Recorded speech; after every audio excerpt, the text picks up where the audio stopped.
The Devil Wears Prada 2. The whole cast is back. Yes. I think maybe the original director's back. I'm not sure. But it is a sequel 20 years later that takes place about 20 years later. That is kind of just doing the plot of the first movie again in a lot of ways, but also changing enough things that it does feel different. But still it's recognizably the same type of movie, the same type of story. Yeah, still very much about Miranda, Runway, the magazine, and fashion. Yes. This was fine. I don't have any strong feelings. I would say it's worse than the first movie, having watched the first movie not that long ago. But I wouldn't say this is a bad movie, a poorly made movie. I think this is good. It is perfectly fine. I had no major qualms or issues with it, without there being anything in it that I was like, wow, that was awesome, or that was really well done. There was none of that, but there was a lot of, okay, so this is good. This is good. It's a worthy sequel to a movie that has become a classic. But it's nothing more than that. Yeah, I would agree. It didn't break any new boundaries or set any, or, oh my God, it's better than the first. Or it was just kind of a sequel to the first one, very much. And it didn't change anything up too much. I mean, it brought all of the characters back in different ways and the same ways, and it was an okay movie. It was a good sequel. I would say the cast of this movie they're all doing a great job. Yes. The whole cast is doing an amazing job. I would say the writing is very good. I would say it is kind of a very funny movie. And it had tons. I'm not, like, I don't keep up, like I don't read Vogue and all those and watch out the runway shows and stuff, but I did recognize that it had super cameos. Like, it had so many, like, prestigious designers and brand ambassadors and models in it that I'm sure that was a big deal for them to get all those guys in.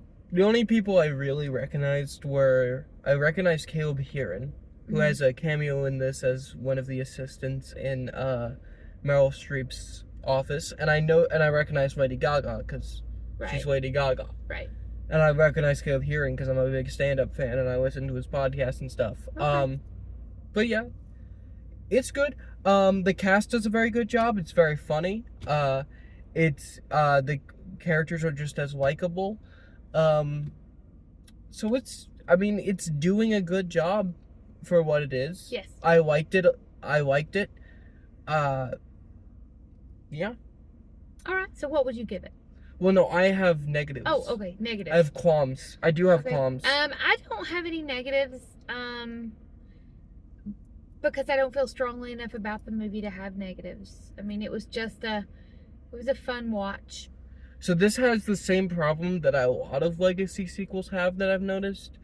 If you look at something like Ghostbusters Afterlife, or if you look at something like Beetlejuice, they have this issue too, which is there's sequels to movies that have super clear through lines, where what happens at the beginning of the movie and what happens at the end of the movie, it all connects. It's all a simple story. You can keep up with it if you're dumb, if you're stupid, even if you're not paying attention that well. Mm-hmm. And then you get the legacy sequel made 40, 30, 20 years later, and there's just so much shit going on all the time, and you can't keep up with it.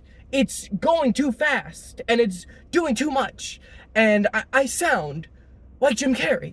Or, no, you sound like Adam West. What's his name? Captain Kirk. But William Shatner? Yes, you sound like William Shatner's but acting. It is going too fast, and it is going too fast, and it is having way too many different plot lines going on at the same time that none of them get enough time to develop. And it bothers me because it's something I'm noticing a lot with sequels, particularly legacy sequels, which I classify the definition of a legacy sequel as anything made 15 years or later after the first movie in its franchise. So this counts now, and I just keep noticing it where they're sequels to movies that became classics because they're easy to understand and they have a clear through line and there's not all this shit going on, and then they make the sequel and it's just this big jumbled movie with so much shit going on. Okay, I didn't think that. I thought it was a pretty streamlined story. I I didn't think that it had any extras in it. It stayed pretty much to the storyline of the first one, where there's like a love interest, and then there's like a friendship, and then a job, and that's it. So I didn't see any of the extras really. I did. Okay. I felt that a ton. And other than the buyout and all that. So yeah, I guess there were a few extra little yeah, things. there was the extra characters and that kind there of was thing. way too much. There's already almost too much stuff going on in the first movie, but that first movie is able to balance it super well, which is why that movie became a classic that a lot of people love. Right. And this one just isn't. Okay. It's just not able to do that as well as the first movie was. Okay. And I think that's a fair problem. Okay. Yeah. Okay, so what would you give this movie if you were going to rate it? Because I'm wondering if we're about the same on this one. Do you want me to go first? B minus. A D minus? B minus. B minus. Okay, because I was going to say a C plus. Yeah, I'm at B minus, so I guess that means I like this movie more than you did. Okay, I'd say C plus. I mean, like I said, it was a fun watch. It was a good watch. I'm glad I watched it. No, but it's not something I I'll watch liked again. this. I liked this movie more than you did. I mean, if it's in an A or a B, I would say I liked it. Even if it's in a C, I'm like, well, it entertained me while it was on. D and F are the only ones. That's the way I feel. That's the way I feel. It entertained me while it was on. C plus. Yeah, but this I'm going to say give it a little bit more than that because there was some meat to chew on. Compared to I think the first movie I ever gave a C to was like Red One, that Dwayne Johnson, Chris Evans movie, or that's just entertainment. This had more to chew on than something like that. So I give it in the B because there is some subtext here and there is some smart stuff being done here. Yeah. But it